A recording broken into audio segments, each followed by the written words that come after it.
Thank you very much. Thank you, everybody. What a group. What a group. What a group. I also want to thank a true American legend and a beloved national hero, Rush Limbaugh. Thank you, Rush. You know, I don't know if you know it or not. He's got like 39 million people listening. He's been from day one. He's been so incredible. Good times, bad times. He doesn't waver because he's tough as hell. He makes like, they tell me he makes like $50 million a year, and that may be on the low side. So if anybody wants to be a nice conservative talk show host, it's not a bad living, I will say. But I have to say he's a very unique guy, and he's a great man, and he's been a great friend. So thank you to Rush. Thank you. And let me begin by wishing you a beautiful, look, you remember this? Do you remember they were trying to take Christmas out of Christmas? You remember? They didn't want to let you say Merry Christmas. You'd go around, you'd see department stores that have everything red, snow, beautiful, ribbons, bows. Everything was there, but they wouldn't say Merry Christmas. They're all saying Merry Christmas again. You remember? I went through that during the campaign. They're going to say Merry Christmas again, and they are. That's the least of it, too, because we got a lot of things that they're doing that they weren't doing, and we got to keep the country. We got to keep what we're doing. Please sit down. We got to keep. We have plenty of time. It's a Saturday night. See, if I was Sleepy Joe, I'd say, it's a Saturday night in Ohio. We have plenty of time. And he wouldn't say it that way. They'd say, no, we're in Florida, we're in Florida. He's only done that about 4 times. It's a Saturday night, it's great to be in Delaware. No, we're in Iowa. You know, if you're speaking and you do that, it's over. You could be Winston Churchill, and the speech is no good.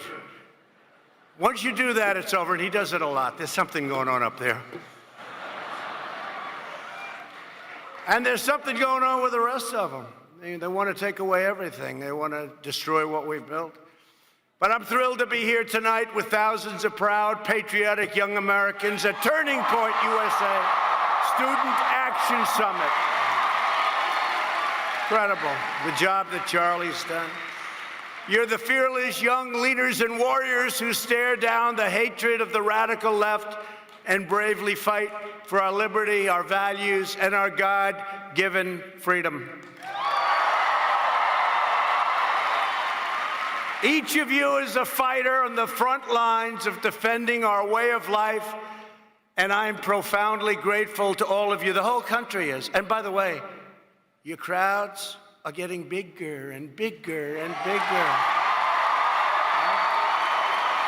I see on television where Charlie had a deal going on where they had 4,000 or 5,000 people standing outside. I got a little angry because that's supposed to be only me. But there are thousands of people on one of the colleges where they couldn't get in. And you have that. You have that. We're sort of different. We don't do it quite the other, we do it the nice way. But the truth is, you're tougher, you're smarter, you're far more elite.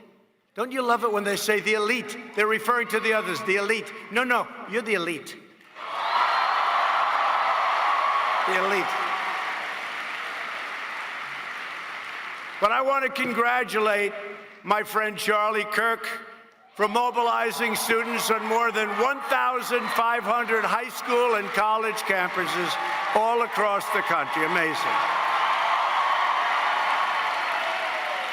And I see my son Don is standing with Charlie. They like each other. And Kimberly, did Don speak? Did you speak, Don? Because I heard, did you speak? Tomorrow, I'm going to come.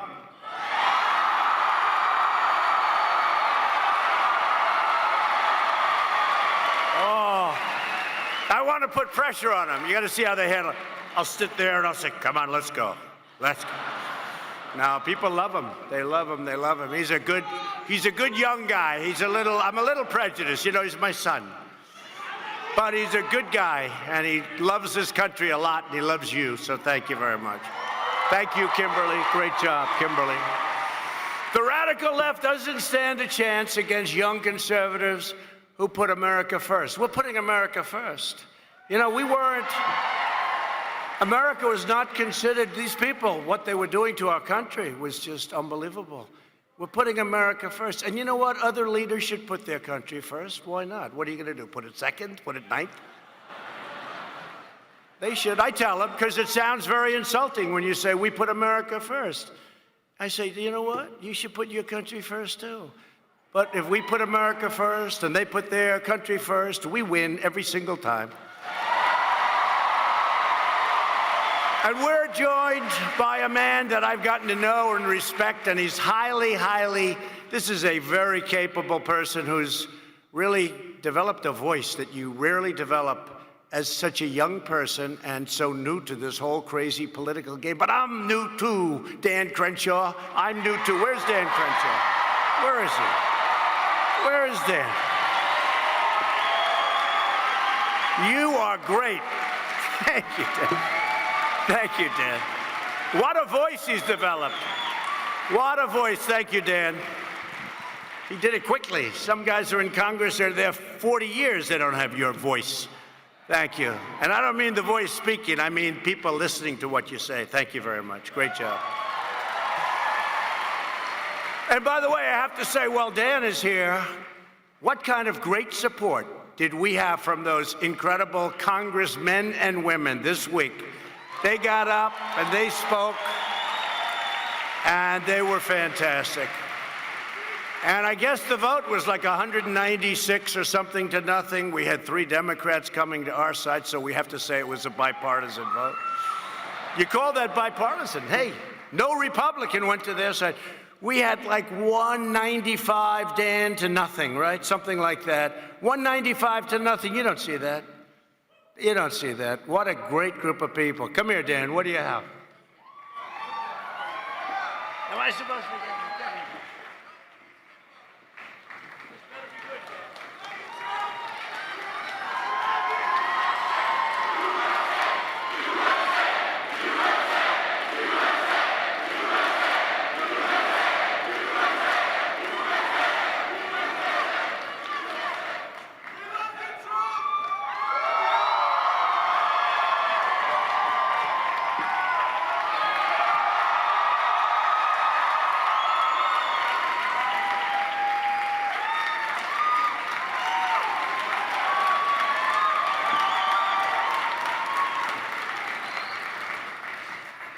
I said, this better be good, Dan. That took a long time. I said, Dan, what the hell is it? He said, it's a no vote on impeachment day. That was a no vote. I'll save that, Dan. I'll save that, Dan. Well, we had a lot of no votes, and the Senate now is, how about that deal, where they had nothing. There's no crime. There's no nothing. How do you impeach? You had no crime. Even their people said there was no crime. In fact, there's no impeachment. Their own lawyer said there's no impeachment. What are we doing here? The world is watching. Crazy Nancy. She's crazy. No. So now she says, you know, she has no case. She has no case. So let's not submit it. That's good, right? That's good. But you know what? So unfair. It's so unfair. She has no case. Did they look bad? They got up the same thing, the Constitution. They are violating the Constitution, totally. Totally. They're violating the Constitution. In the meantime, our polls have gone through the roof. And the Senate, like the House, we've done great work together, you know, today with judges. Last week we did 13 judges, 13 extra. We're going to talk about it in a second. But we're doing like no other party has done in the first, think of it, less than 3 years and what we've done. Last night was so exciting with the National Defense Bill, the greatest military ever. New jets, new ships, new rockets, new missiles, all made in the USA, folks, made in the USA. But as we near the end of another extraordinary year, we celebrate America's incredible comeback, and that's what it is. Our country was down. We were depressed. We were depleted. Our military was so down and so out. I mean, I could tell you stories that I won't tell you because it's embarrassing to tell you. But we've rebuilt it. $2.5 trillion. Somebody said, well, that's bad for the budget. Let me tell you about budgets. I'm a big budget person. But when it comes to the military, there is no budget. There is no budget. There's no budget when it comes to the military. Somebody says, well, we're doing really badly in the war. We don't have enough ammunition, but we're losing the war. But, you know, we had a good budget last year. No. You have people that think that way, you know. It doesn't work that way. We're so powerful militarily now, especially at the end of another 6 months. This stuff is all pouring in. Brand new jets, the most incredible stealth jets, the F-35 fighters, the F-18s, the F-16s. Nobody's ever seen what we're doing. Ships, submarines. I won't even tell you about the submarine. Most powerful ships in the world. The most powerful boats, the most powerful weapon in the world is our submarines, and they're under construction. And we just hope to God that we never have to use them. We hope that we never have to use them. And we do. And the way we won't have to use them is if the power is so great that nobody's ever going to say, gee. You know, we learned that a long time ago. We learned that in high school. We learned it in grade school, right? But we will have, and we have now, overwhelming power, and just hope we don't have to use it. Our economy is booming. Wages are rising. Crime is falling. Poverty is plummeting. And our nation is stronger and more powerful right now than it has ever been before.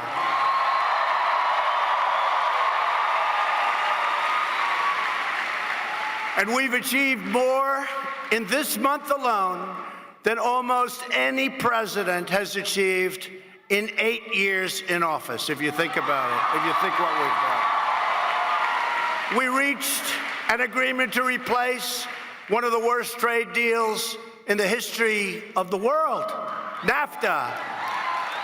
Remember when all the companies were leaving our country, Charlie, and they were going to Mexico and a couple of other places, frankly, but they were leaving us with no jobs, no income, empty factories all over the country. You go to Ohio, you go to New England, you saw that. It was like empty, everything was gone.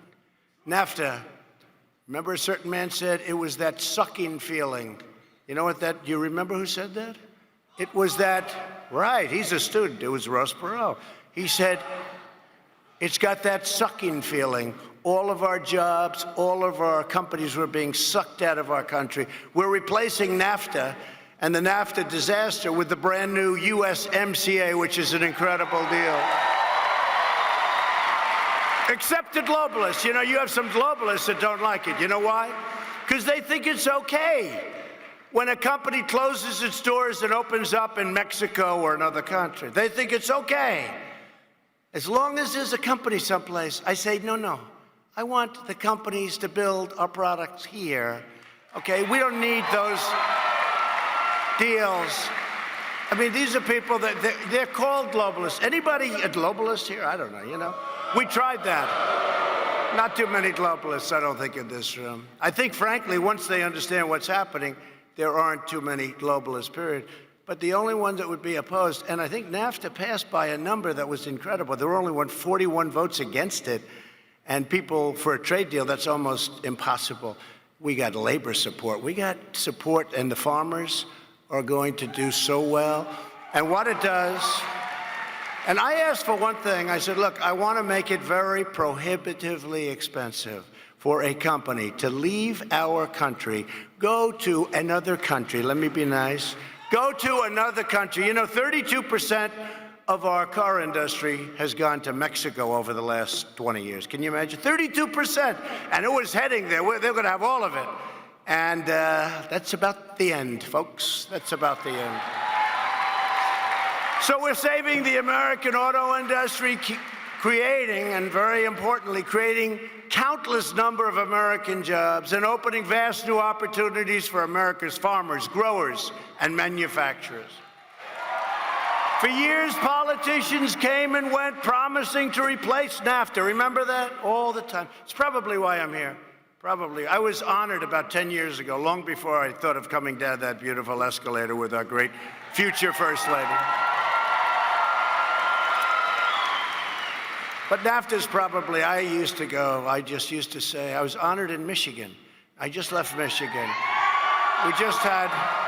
They had me Man of the Year in Michigan.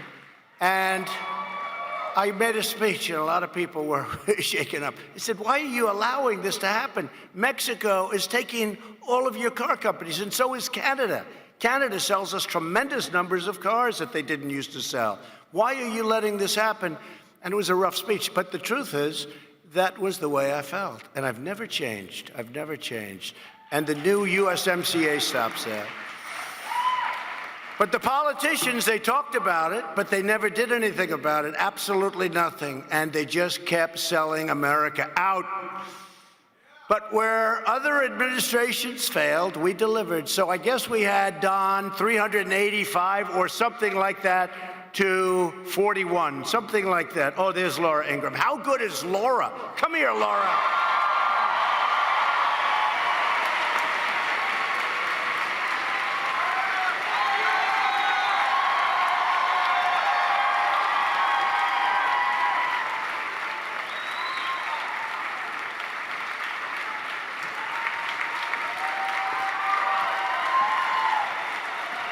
How good is Laura? You know, now the CNN camera, all the cameras just turned off. That's okay. They don't want to promote Laura. What a job she does. And by the way, look, it's still always about the ratings. Her ratings are through the roof. Congratulations. Through the roof. She's great. She's great. Great person, too. We also took the toughest ever action against China. And as a result, we just achieved a breakthrough on the trade deal, and we'll be signing it very shortly. They're already buying billions and billions of dollars of products, agricultural products.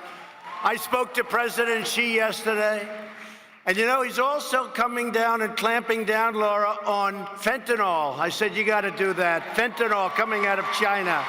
They're clamping down, and they're clamping down strongly. That's a big thing. It came out of China, and it hasn't been good. It's been terrible, actually. And I said, you got to do that. And they have been doing it. They've been going very strongly against it. It's had a big impact. Yesterday, I signed into law the largest ever investment in our military, it's $738 billion. And I also officially created the 6th branch of the U.S. Armed Forces, the Space Force.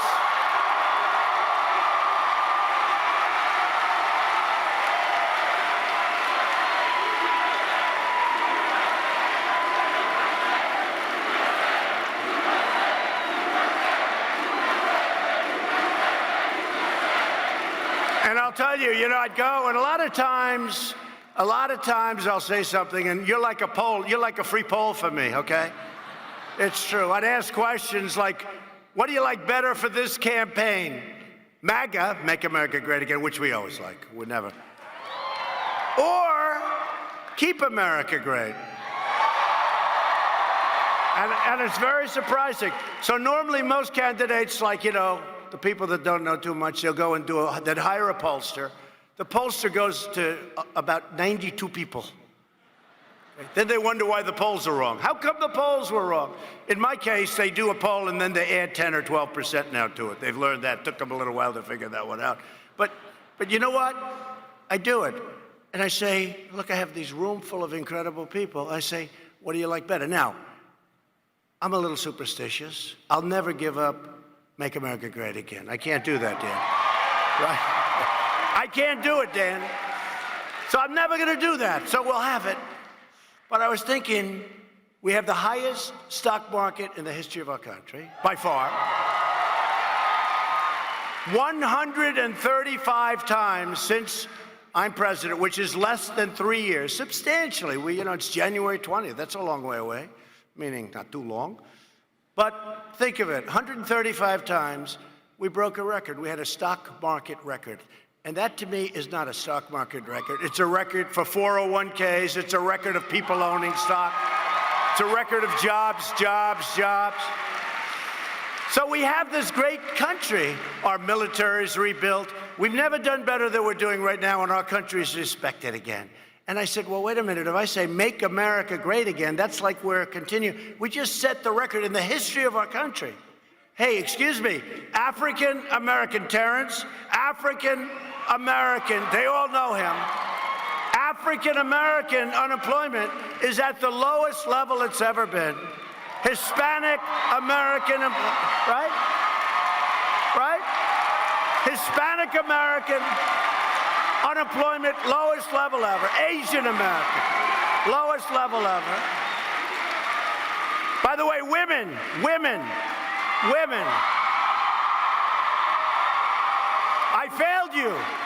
I failed you. Lowest level in 71 years, I'm sorry. I failed. But remember this, you're going to have very soon, you're going to have historic, lowest in 71 years. African-American, Hispanic-American, Asian-American. So, and poverty levels are the best numbers they've ever been for African-American, for Hispanic-American. For young African Americans, our numbers on unemployment are the best they've ever been. So, I mean, we've done great. So I'm saying, make America great again. Well, we've already made it. We've had such an impact. So in a way, it sort of competed with the real message, right, of what we're trying to do. So I said, you know, how about the, and I didn't pay millions of dollars for this. Remember Hillary? She came up with a phrase, it was a disaster. They paid millions. Then she had to change it one day into the campaign because I attacked it. I said, remember, I said, see, it's all about her. They changed it. They paid a guy millions of dollars. He walked away retired. I like to make it up myself. But keep America great, right? Keep America great. So let's have a poll. Ready? We'll go first MAGA and keep America great. I didn't like it. It was CAG. But CAG is now becoming cool, right? CAG. It's okay. So let's have a quick poll. You ready? But I see a lot of these Keep America Great hats. Stand up, sir. Look at that beautiful hat. Got the higher front.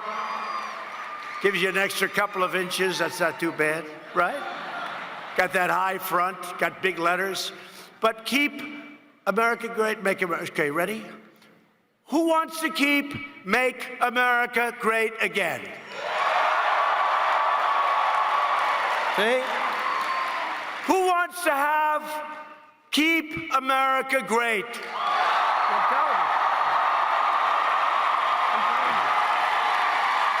No, it's an amazing thing. One more shot at it. Who wants Make America Great Again? Who wants Keep America Great?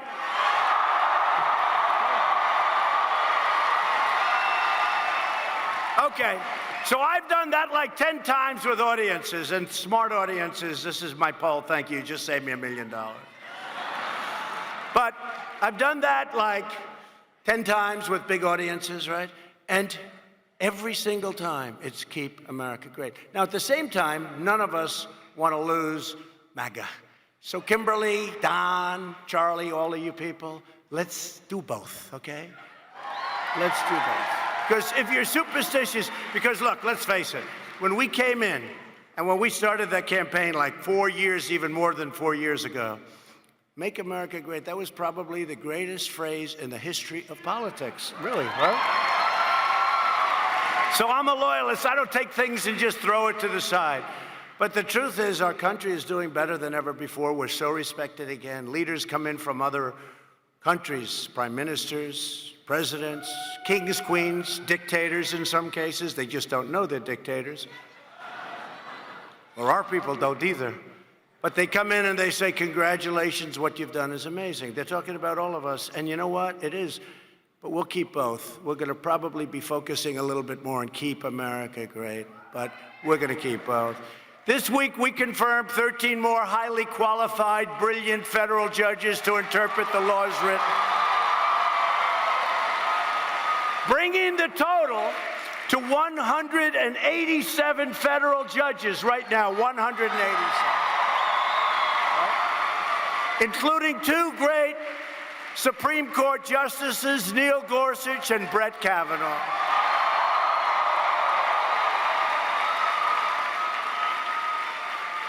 You know, I was going around yesterday. I heard about this. We just got 13 more. I think it might even be 15 yesterday. But they always say judges are the most important thing a president can do. And I disagree. I think defense, look, we got to have a country, right? So I always think defense and all of that. But judges are right up there, probably maybe number two. And maybe, I mean, people say it's the single most important thing you can do, judges, and especially, obviously, Supreme Court justices. So we have a number that can never be surpassed. We could have more than 50% of the judges in the United States. And one of the things that helped us so much is that President Obama left us 142 federal judges. Think of that. Who would think that's possible? 142 federal judges. So we want to thank you very much, President Obama. Thank you. I mean, normally when you leave office, you leave none. You leave none. That position is so important for the future of the country. I said to a gentleman, I came in, I said, by the way, first day, how many judges do I have to appoint? Sir, you have 142. I said, you have to be kidding. Right? You understand that, Dan. Can you believe he gave us 142? And I think now, I thought it was going to be, would be up to 182 by the end of the year. I was expecting to be at 182. Yesterday, we hit 187. Can you believe that? Pretty amazing. And when the left-wing arsonists came for Judge Kavanaugh, we refused to back down, and he refused to back down. And that's what they are. This week, I also signed legislation delivering record funding for our nation's amazing, historically black colleges and universities. We secured full funding for our bold campaign to end the AIDS epidemic in America. Who would have thought that could have been done? And to top it off, this week, the Dow Jones broke all of those records. The fact is, America is winning again. America is respected again. We're respected like never before, I can tell you that. And you know, I went to NATO and they weren't carrying their weight. They weren't putting up the money. The press didn't want to talk about it. But that's a lot of press back there. The fake news, yeah. It's a lot of press. It's always a lot of press. You know, with these guys, you can speak for weeks. If you make one little statement, they go after you. Because you know why? They're fake news. You're right.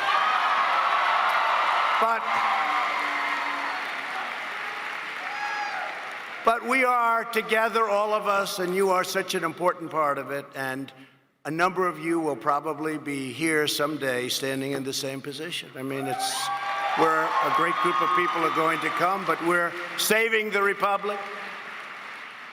But there's still much to be done. You know, we have to win this election. That was the most important election, and I'll always look, it'll always be, how exciting was that night, right? Right? How exciting was that? Remember that great evening in November of 2016, that night, and everybody was saying, we don't think he's going to make it. They were so happy. We don't think he's going to make it. It's going to be a short evening for Donald Trump. They didn't call me President Trump. Going to be a short evening because remember the exit polls weren't good. You know why they weren't good? Did you know? Because people would walk out. They'd walk out of the voting booth. Who are you voting for? It's none of your business. And they had like 35% of the people said that. So they didn't count that. They didn't know that 100% of the people said that voted for us, right? So they didn't count it. But we're in a battle of survival of this nation. We really are. When you look at these people talk with their Green New Deal, but I don't want to knock it now, if you don't mind. I don't want to knock it. I knocked the hell out of Pocahontas. I got it down. I don't want to. Too early. It's too early. They can change. I don't want to say the Green New Deal. I think it's a wonderful thing. I do want to think about it. I want to study it closely. I want to see whether or not we should ever use airplanes again. How about the senator from Hawaii? Nasty, nasty, horrible. Gee, what she says is so mean and angry. She's not the smartest person on the planet. She wants the Green New Deal, and then they informed her that that does not include airplanes. And you're the senator from Hawaii. So they said, what are you going to do? And then they talked about building a train to Hawaii. Can you believe it? No, she wants it even though you can't. You'll never get to Hawaii again. Say goodbye to Hawaii. No, it's crazy, isn't it, though? But I don't want to knock it. All of these things have to be studied. It's too soon. It's too soon. Let it go. Let it seed, just like our great agenda has to seed like a tree. It has to seed. Let the Green New Deal seed. And then about 2 months before the campaign ends, I will rip that sucker like you did.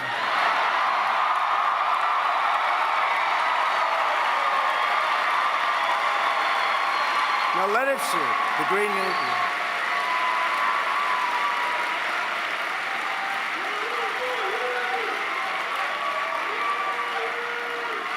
We'll have an economy based on wind. I never understood wind. I know windmills very much. I've studied it better than anybody. I know it's very expensive. They're made in China and Germany mostly. Very few made here, almost none. But they're manufactured tremendous, if you're into this, tremendous fumes, gases are spewing into the atmosphere. We have a world, right? So the world is tiny compared to the universe. So tremendous amount of fumes and everything. You talk about the carbon footprint, fumes are spewing into the air, right? It's spewing. Whether it's in China, Germany, it's going into the air, it's our air, their air, everything, right? So they make these things, and then they put them up. And if you own a house within vision of some of these monsters, your house is worth 50% of the price. They're noisy. They kill the birds. You want to see a bird graveyard? You just go. Take a look. A bird graveyard? Go under a windmill someday. You'll see more birds than you've ever seen ever in your life.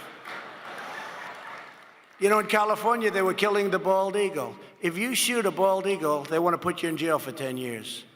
A windmill will kill many bald eagles. It's true. And you know what? After a certain number, they make you turn the windmill off. That's true, by the way.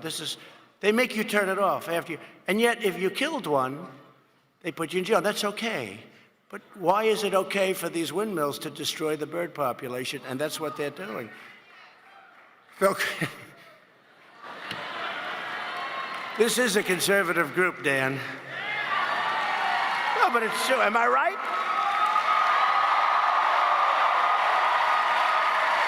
I'll tell you another thing about windmills. And I like all forms of energy. And I think really they're okay in industrial areas, like you have an industrial plant, you put up a windmill, et cetera, et cetera. I've seen the most beautiful fields, farms, most gorgeous things you've ever seen. And then you have these ugly things going up. And sometimes they're made by different companies. I'm like a perfectionist. I really built good stuff. And so you'll see a few windmills made by one company, General Electric. And then you'll see a few made by Siemens. And you'll see a few made by some other guy that doesn't have 10 cents. It looks like So you see all these windmills. They're all different shades of color.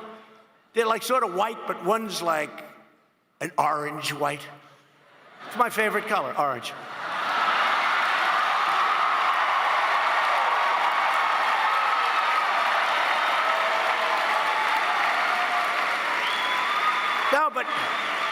And you see these magnificent fields, and they're ruined. And you know what they don't tell you about windmills?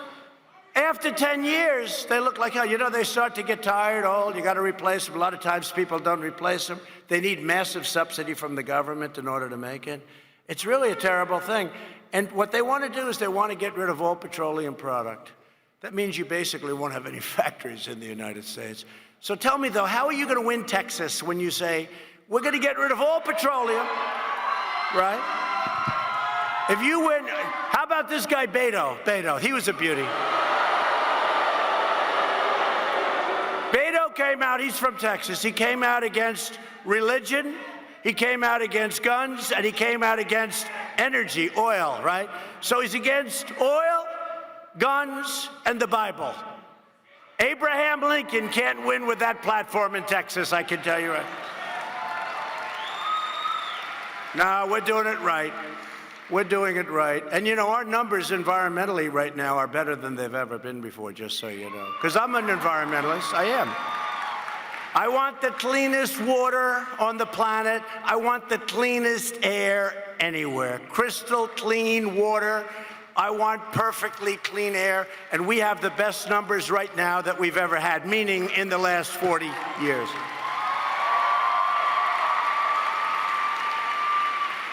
I assume the numbers a couple of hundred years ago were better because we didn't have anything. So over the last 40 years, we're in very good shape. The coming months will decide whether our country will be governed by a corrupt, failed, and far-left ruling class, or whether we will govern our country. Will it be governed of and by the American people? That's what we're talking about. On every front, the extreme leftists, and they are leftists,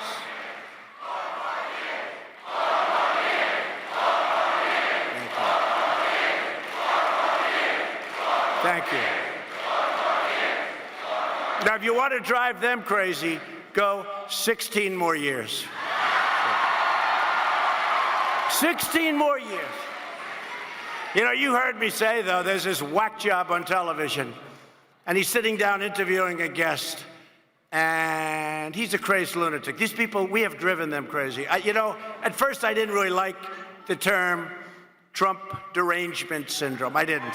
But it is, it's true. People actually go see psychiatrists, and all we're trying to do is make our country better. Is there anything wrong with that? You know, it's crazy. Think of it. We want great education. We want low taxes. We want a strong military. We want homes. We want low mortgage rates. What are we doing that's bad? What are we doing? And yet they have Trump derangement syndrome. It's crazy. It's so crazy. But it's going to all work out. But, you know, this guy is sitting down, he's interviewing a guest, and he's saying, you know, he's going to win, don't you? He's going to win. Just a couple of months ago, he's going to win. The guest says, no, we're going to fight very hard. We have a good chance. No, we're going to fight very hard. No. He's going to win. And in 4 years, he's not leaving. He's never leaving, I'm telling you. He's never, and I thought he was kidding. You know, he's a comedian, I guess. I don't know, he's nothing. But the guy is a zero. But he's going, no, he's never leaving. And I started thinking, and the guy really believes that, okay? So from now on, start yelling 16 more years. You're going to drive them crazy. You'll drive them crazy. On every front, the extreme leftists who control so much of the media, which is, I can't say totally corrupt, but I'll say almost totally corrupt. And you see it now more than you've ever seen it. And, you know, I see it better than you because I'm involved. In other words, we call up and we say, that story is wrong. Would you please make a correction? And they say, no. We say, but the story is wrong. They say, we don't care. They don't care. These people are really corrupt and dishonest, okay? And it's a shame. And we have some great journalists. We have some great people. But the level of the media corruptness, and, you know, it would be so great for our country if they, in fact, were straight and honest, but they're really not. And I can't tell you how bad it is. The Washington swamp, and nobody knew how bad that was either. We used the word swamp. We thought it was okay. We'd wipe it out. These people are crazy. They're vicious. They're totally out of control, but we're knocking them down pretty good right now.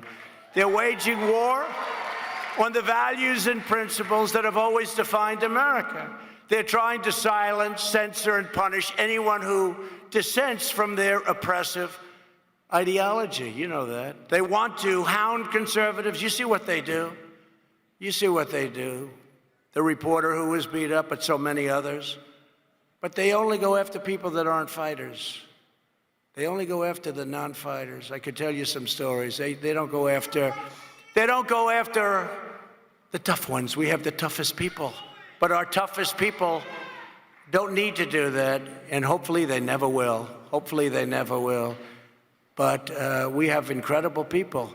But they always go after people that are non-fighters, people that are not going to do anything bad other than they'll write or they'll put down their feelings, and they just decimate them.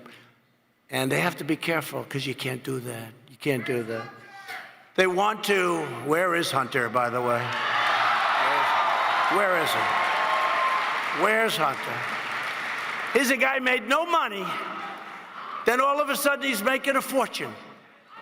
And I watch as Biden is being interviewed. While this claim is totally unsubstantiated, no, it's not. And when Biden got up and made the quid pro quo, the likes of which I've never seen before, right? They're not going to get the $1 billion, $1 billion, unless they get rid of the prosecutor. You see it? Everybody saw that. Dan? And if you say it, they say, oh, it's terrible what he said. You see the debate where they practically apologize? I'm sorry, sir, for having to ask you.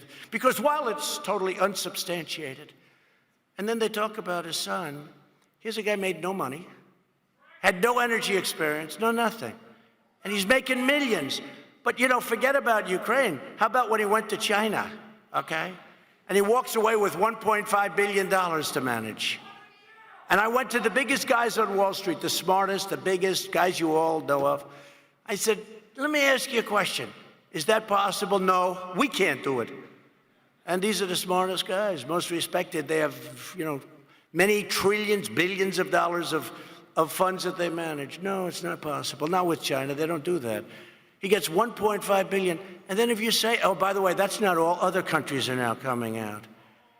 And it only took place when this guy became the vice president. Oh, I hope he wins, because he will never, ever be able to answer these questions, okay? Ever.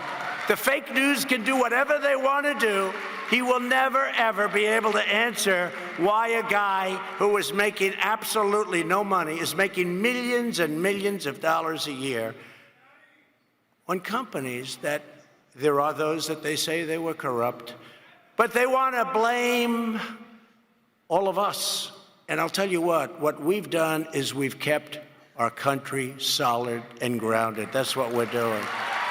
We're doing a very important service. We're performing a very, very important service for the future of our country. I can tell you, Charlie Kirk and the whole group, very important. Because the radical left, socialists, or in many cases, I hate to say this, beyond socialists. You know what the next word is, right? Beyond. I won't say it. If I say it, even if I'll retweet it.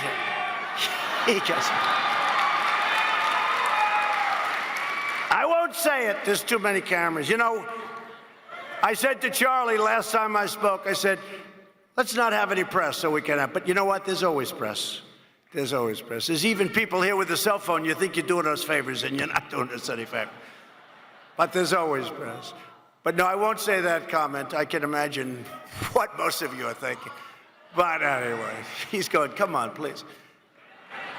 But they want to ban believers, you know that, from the public square. They want to indoctrinate children with a far-left ideology in our schools. You see what's going on in the schools.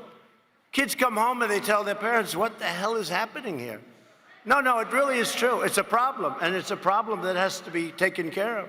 The Democrat Party is trying to shred our Constitution, tear down our history, erase the nation's borders. They don't want to have any borders. By the way, didn't you love the fact that I got funding for the wall? We're building it anyway.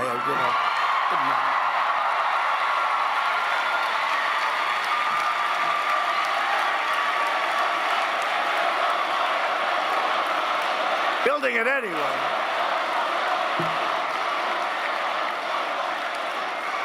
You know, the only thing more popular than the Space Force, you know, I do go back to polling, right? So I'd say Space Force, and everybody went crazy all the time. The first time I mentioned it, like a year and a half ago, I said, someday we're going to have a Space Force. The place goes crazy. Probably Star Wars people or something. Who the hell knows? No. But the place went crazy. I said, hey, there's something to that. And I'm not doing this for political reasons. We need that. That's the next frontier. But the only thing more popular always is the wall. And it's being built. But now we have funding. And you know, it's funny. I got that one through as part of the defense bill because you know what? The Democrats don't like the issue anymore because they know we're right. When you see what's happening over there, they know we're right. They sort of let that one sail through. They got tired of that wall fight. That wall fight was not good for them politically, I can tell you. So we've built almost 100 miles already. It's going up rapidly, and it's the real deal. So do you remember when they always used to call themselves the Democratic Party? It sounded better, right? The Democratic, everybody, you, me, everybody. Yeah, the Democratic Party. No, it's not. It's the Democrat Party. It doesn't sound as good. That's why I use it. It's not as good for a speech. I hate it, in a way, because I'm saying the Democrat Party. The Democratic Party sounds better, but we're not here to make them look great, right? And Schumer, crying Chuck, this guy gets angry at people when they say the Democrat Party, because it doesn't go. They should probably change the name. I'll give them a little free idea. But they call it the Democratic Party, but it's actually the Democrat Party. So let's call them the Democrat Party. That's what I do. I don't like it because in a speech it's not as beautiful. They'll say, we didn't like Trump's speech. It's a funny thing. They never talk about my speaking ability, and yet I've never had an empty seat. I'm trying to figure it out. It's true. No, it's true. I don't know how you figure that out. We've never had from the time we came down. But think of it. So we call it the Democrat Party. It doesn't flow the same way, but that's okay. But their radical judges invent laws that Congress never passed. What we've gone through with immigration is terrible. These judges come up and they want to set immigration from a certain area, let's say. Well, okay. How about the Ninth Circuit? Do you know that as of next week, do you know that we're going to be even on the Ninth Circuit? This was a disaster. We put a lot of judges on the Ninth Circuit. A lot of those judges that we mentioned are on the Ninth Circuit. But they have these radical judges and radical prosecutors. They ignore the laws that they don't like, and their unbelievably crazy partisans seek to nullify elections that they didn't win. Remember that we won an election, and I'll tell you what, it's never been so much in the fore. Not only did we win the election, we had an electoral college landslide, okay? It was a landslide. And when all else fails, they pursue an illegal, unconstitutional, and hyper-partisan impeachment. They go with the impeachment thing. Some of these extremists may call themselves Democrats, but they really don't believe in democracy. They can't. They can't believe in democracy. Generations of patriots before us didn't work. Look, we had people, they want to work. We have people now that maybe it just doesn't work for them. But generations of patriots before us did not work, fight, and sacrifice so that we could surrender our country to a raging left-wing mob, and that's what's happening. While they want to punish America, we will fight to preserve America, and that's what we're doing, and you're doing it incredibly well. Together, we'll stand up to socialists. We will defend our nation, the greatest and most glorious republic in the history of this world. And you know what? The best is yet to come. You know that, right? Each of you is coming of age at a critical moment in our country's history, and your spirit is so unbelievable. Your spirit, through thick and thin, has been unbelievable. The level of excitement in the Republican Party today is greater, in my opinion, than it's ever been in the history of the Republican Party. I really believe that. Never been this way. In fact, they have polls, enthusiasm polls, they call them, that have us at a level that we've never been at before. The Democrats always had the edge on that. We are higher than them. We have more enthusiasm. They are cutting themselves up. They don't know if they're down the middle, if they're far left. They're fighting with each other. And that's okay with us. But you know what? After we win the election, let's see if we can put everybody together, because it would really be a great thing. Let's see if we can put everybody together. But we have to win the election, and I think we have to win the election big. And you know what does bring together? Two things. Bad things, really bad things happen, and people come together, and really good things. And let's do it the good way. We're doing so well as a country. People are doing so well that I think it's going to bring people together. It's starting to bring people together, believe it or not. We're facing an opposition willing to use totalitarian methods to get their way, and you see it. Think of what the Democrats and their deep state allies have been caught doing. They spied on my campaign. So, you know, we have a reason to be angry, folks. We have a reason to be angry. They spied on my campaign. And I said it 2 years ago. I said it 2.5, 3 years ago. But now it's come out. They spied on my campaign. If this were reversed, you would have had people in jail for years already. Years. They defrauded the FISA court. The FISA court is highly respected. They totally defrauded the FISA court. They concealed exculpatory evidence. They knew a few days into the Russian witch hunt that it was nothing. It didn't exist. Did you see the other day? Crooked Hillary came out. Did you see the other day?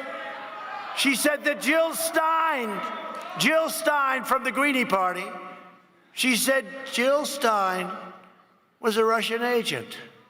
Now, I don't know Jill Stein. I'm sure she's a fine woman, but I know she's not a Russian agent.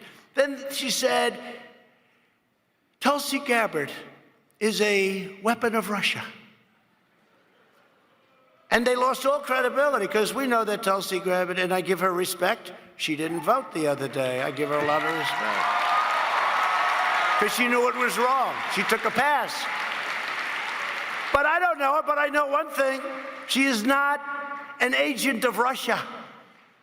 Now, what they said about me 3 years ago, took me 2.5 years ago, 2.5 years of phony, horrible hits where they hurt a lot of people. They hurt a lot of innocent people. 2.5 years. But then when they said Jill Stein, they mean it too. They even said it about Louis Gohmert. You know Louis Gohmert of Texas, the congressman of Texas. The difference is he's such a tough guy, he started screaming at them. He made a statement. It was like a perfect statement. He made a statement and they start screaming, he's an agent of Russia. These people have gone crazy, okay? They've gone crazy. They perpetrated the Russia hoax, the biggest lie ever told to the American public, and they encouraged an unelected group of bureaucrats to thwart the will of the American voters. Our opponents have spent every waking minute of the last 3 years trying to overthrow the election of 2016 and, at a minimum, to sabotage the election of 2020. That's not going to happen. We're not going to let it happen.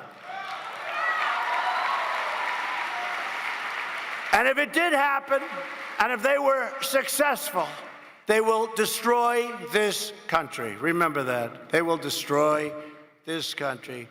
And that's why it's more important than ever to drain the swamp, and we're doing that. Despite everything the failed ruling class has thrown at us, and don't forget, when I came here, I didn't have great experience. I mean, I learned quickly. I've been a very good spokesman. Have I done well as a spokesman? But we went through 8 years of Clinton, 8 years of Bush, 8 years of Obama. So we have Bush and Clinton and Obama. So that's 24 years. That's a lot of people they put in. It's thousands and thousands of people, and they fight you. And we have Republicans, frankly, that are worse. these never-Trumpers. You have never-Trumper Republicans. In some cases, they're worse than the Obama and the Clinton people. They're never-Trumpers. These are the dumbest human beings on earth, okay? They're the dumbest human beings.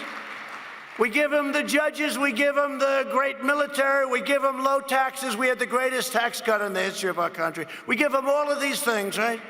And they just hate me. If it was Jim Smith, President of the United States, they'll say he's the greatest president that ever lived.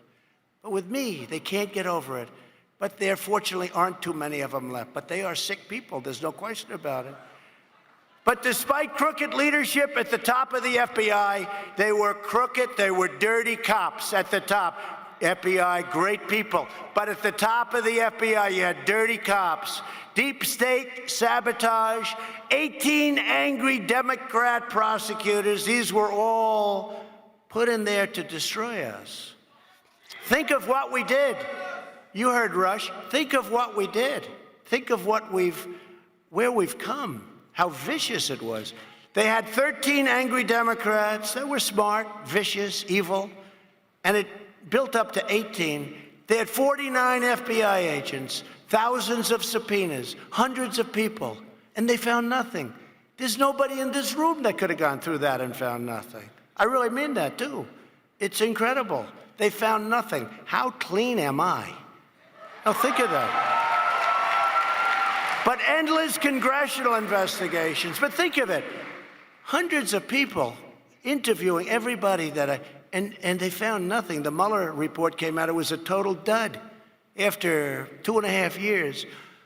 They have a baseless impeachment, millions of pages of fake news propaganda because the news was totally on their side. It's a Democrat. It's part of the Democrat Party. It's a wing. The media is a wing of the Democrat Party. And all of the Washington powers, they were all arrayed against us. They're losing, we're winning, and we're succeeding in our mission to make America great again. And just in closing, look, there has never been a better time to be young and to be American. Your future and the future of our nation is unlimited. We've created more than 7 million jobs since the election, including 266,000 new jobs last month alone. For everyone graduating into the workforce this year, there are now more job openings than job seekers for the first time in the history of our country. Young people like you have seen their wages rise by more than 10% since the election, a number that has not been surpassed. Median household incomes are the highest in the history of our country. Real household take-home pay gains will reach up to $10,000 a year. Never happened. Under President Obama, it was $975 for 8 years. Right? Median income. Under President Obama, $975. Under President Bush, it was $450. Under President, and that's 8 years, $450, $975, right? 3 years, but really less. 2.5 years when the numbers came out. Under President Trump, per family, more than $10,000. That's why the economy is so good. Unemployment among young Americans has reached a 63-year low. And I just want to tell you, look, I am so proud of what we've done with the employment numbers. I am so proud of what we've done with African American and Hispanic American numbers. When you look at the unemployment rate for youth, and you look at the fact for youth, so important. Remember, 3-4 years ago, there was no work. Now it's the lowest they've ever had. So while our opponents have abandoned African Americans, and they've abandoned, you know what they do, Terrence? They come up, and before the election, they start courting the African American. The election is over, and then they leave them. We did just the opposite. What we've done for Hispanic, for African American, for minorities, What we've done is unprecedented. It's unprecedented. And you remember my phrase, you remember the phrase, right? What do you have to lose? Remember that? I was reading stats, and the stats were terrible. Highest crime rate, highest this, worst income, worst this, worst education. I'm reading these stats. There were 10 of them.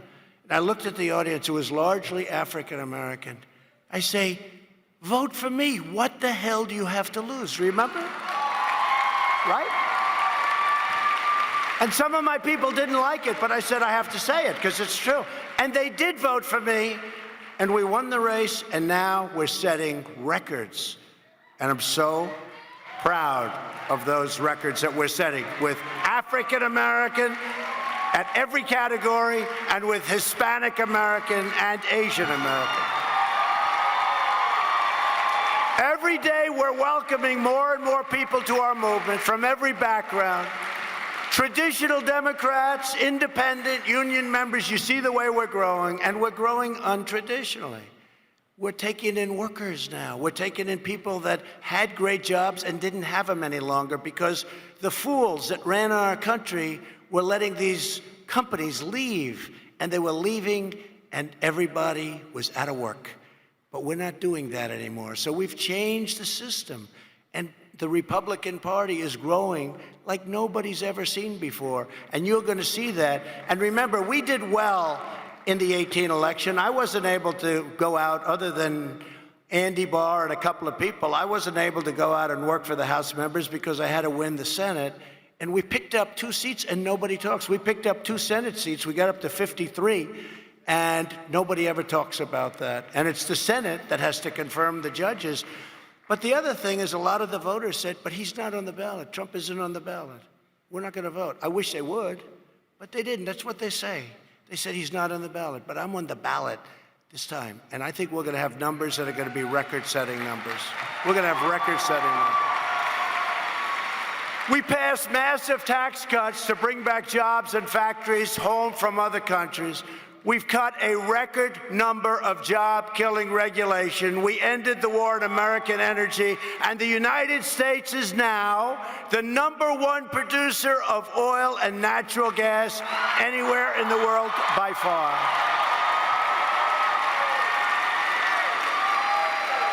While the socialist left is trying to take away the doctors and healthcare plans, Americans know and love, they're trying to take away your plan.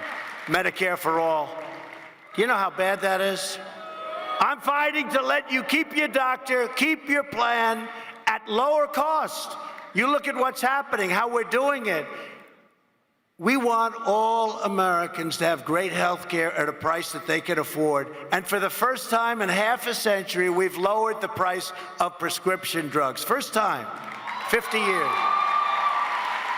Through our pledge to American workers, private sector partners have pledged to provide training and career opportunity for 14 million Americans, where private companies teach these people that did not have work, they couldn't get a job. They're being taught what to do, how to use computers. Government can't do that. 14 million people are in those programs, and they're working today. After years of rebuilding foreign countries, we are finally rebuilding our country. That's what it's all about. And thanks to our tireless efforts to secure our southern border, illegal crossings are down 75% since May, and we have ended catch and release. We have cracked down on illegal welfare abuse. We have massively reduced asylum fraud. We have achieved record prosecutions of chronic immigration violators, and the southern border wall is going up at a much faster rate than anybody thought possible. One of the gravest dangers we face is the menace of a thing called sanctuary cities. The far left's embrace of sanctuary cities demonstrates their scorn and disdain for everyday Americans. Sanctuary cities deliberately release dangerous criminal aliens out of their jails and right onto our city streets. I want to commend Florida and its terrific new governor, Ron DeSantis, for banning sanctuary cities. And our very tough and very patriotic ICE agents are now removing countless dangerous gang members, drug smugglers. Look, you take a look at what's going on with the drug smugglers, and we are sending MS-13 out of our country by the thousands. We're getting rid of criminal aliens from Florida communities. We're sending them back home, and we will not let them back in. They're not coming back in. We're taking them far away. We believe our country should be a sanctuary for law-abiding Americans, not for criminal aliens. The open borders agenda of the radical left causes profound harm to poor, working-class Americans. Their extreme policies overcrowd schools and hospitals. They drain vital public resources, deplete health care dollars, and place enormous burdens on taxpayers of every background. It also brings them to our country. If they didn't get it, we wouldn't have millions of people trying to get in. By one estimate, illegal immigration costs Americans more than $200 billion every single year. When it comes to setting immigration policy, we always remember the sacred truth. Our first duty and our one true allegiance is to you, the American citizen. Throughout the Western Hemisphere, we are facing down the evil forces of communism and socialism. I've taken historic actions to confront the brutal regimes in Cuba, Venezuela, and Nicaragua, and we stand with the people of those nations in their righteous struggle for freedom. To those who would try to impose the horrors of socialism on our country, I say to you again tonight, America will never be a socialist country. Right? Never.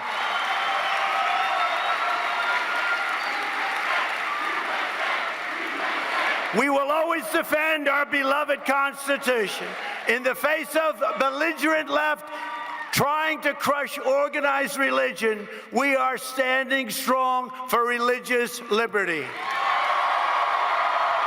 We are protecting the conscience, you know this, and the rights of doctors, teachers, nurses, and groups like the Little Sisters of the Poor. And we are fighting for the lives of the unborn.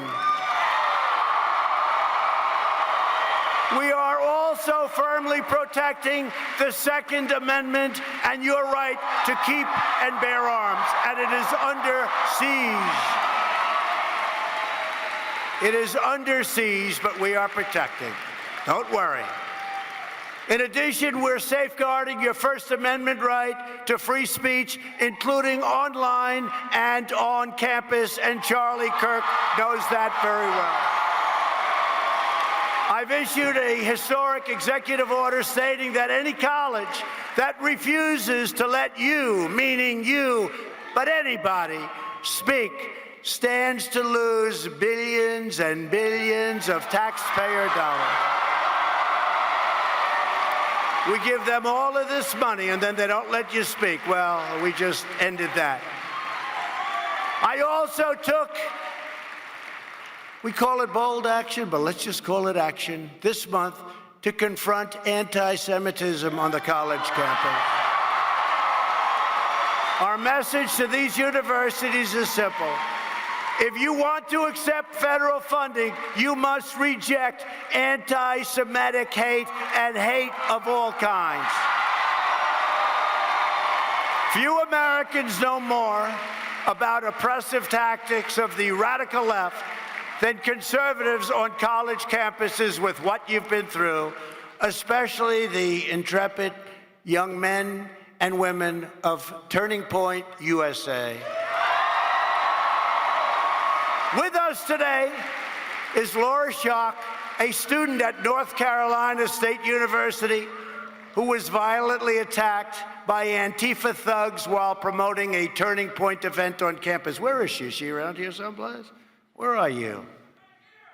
Where, that you? Oh, hi. Good. You okay? You good? She's good. She's tough. Despite these vicious tactics, Laura's event was so popular that they had to turn away almost 1,000 people. So Laura, come up here, Laura. Please tell us what happened.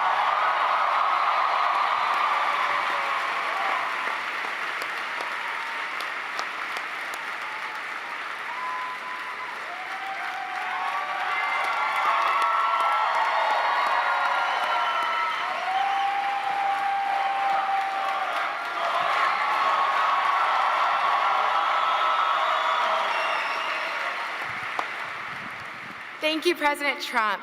What an honor it is to be up here. As you know, I go to NC State, where our friend Laura Trump went.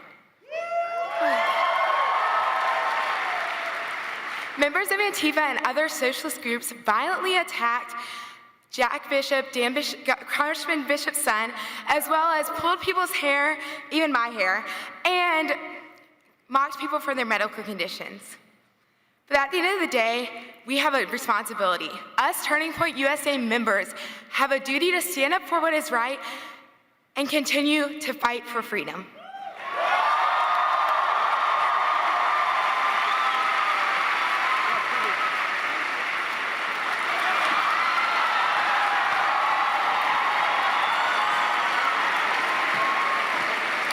Thank you, Laura. Great job. So earlier this year at Binghamton University, a few conservative students were promoting an event featuring the renowned economist Art Laffer. Where is Art Laffer here? Art Laffer, where is Art? You know, we gave him the Presidential Medal of Freedom. Everybody loves Art Laffer. They were surrounded by hundreds of radicals screaming at them in vile terms. On the day the event, and this was incredible, occurred, a mob flooded the place wearing masks and red armbands and acted tough. Take the mask off, take their jackets off. You'll see the arms are about this big. They swing clubs, they swing bets, they swing everything. One brave freshman student who faced them down is with us tonight, Lacey Ketchiser. Where's Lacey? Lacey, come up. Lacey, come up. Come up, Lacey. Come up, Lacey. And by the way, what president gives you this kind of time? Does any other president? I said to Charlie, could I give you the B or the C or the D or maybe even the F job? The F job, you know what that is? I stay up here for about a minute and say, hi, everybody, and I'm gone. He said, could you give us the A job? We're giving you the A job. We're giving you a lot of time. Lacey!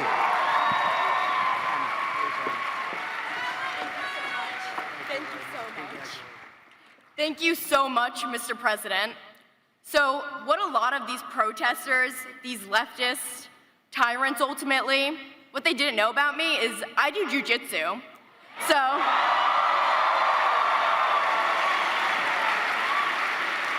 even though they're protesting me, they don't really know that I'm just standing there completely calm while they're going off unhinged ultimately. Really what we need to do is we need to bring back freedom of speech on our campuses. We cannot let these radical leftists continue to suppress our speech. Given that we're at a turning point event, we all have the God-given right to express our point of view and to be able to have our inalienable rights.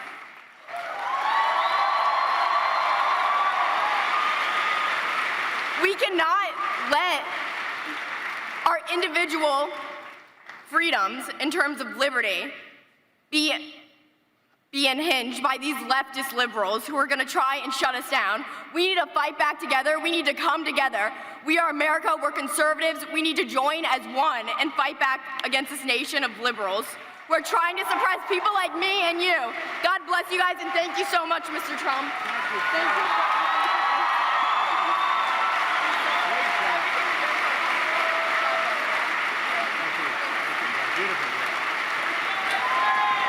Thank you, Lacey. That was a great job. Every young person in this room has a vital role to play in the never-ending mission of defending the America we love. The future of our nation depends on the courage and devotion of its young people. It depends on all of you. Conservatives and patriots cannot and must not surrender our cherished institutions and culture to the radical, America-hating left. We must have the heart, which we have, and the tenacity, which we have, to preserve them, protect them, and reclaim them.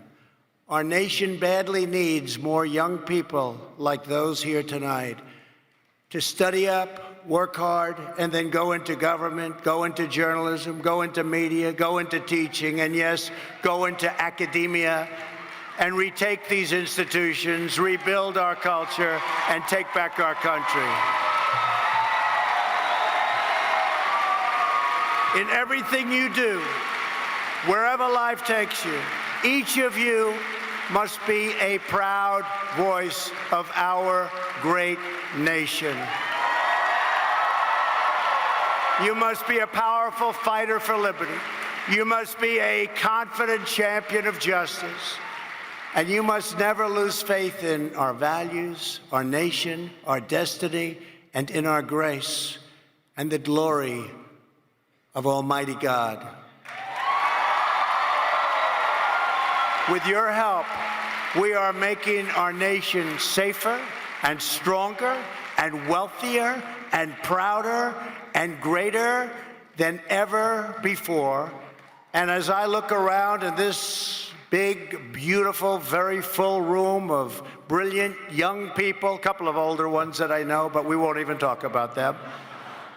They're good people, but you had your chance. But I have to tell you, you have great people in this room. You have our great future leaders in this room, and you are going to have an incredible life, but you're going to do very, very important things.